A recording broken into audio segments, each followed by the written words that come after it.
ఎదను గుడిలాగా మార్చేసి ఎదుట దేవతను చూపించి ప్రేమ పూజలే జరిపించేస్తావు.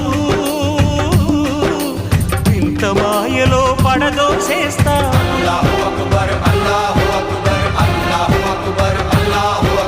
బ్రతుకు హారతిగా వెలిగించి వెతల పాత్రలో కరిగించి వెలుగు రేఖలను నిలువున కోస్తావు.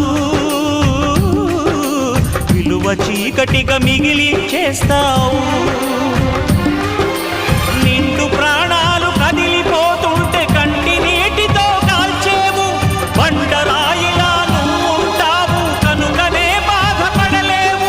ఈ మాయలన్నీ నీకే తెలుసని మనిషిని పట్టుకు వేధిస్తావు. గుండెనెందుకిచ్చావురా?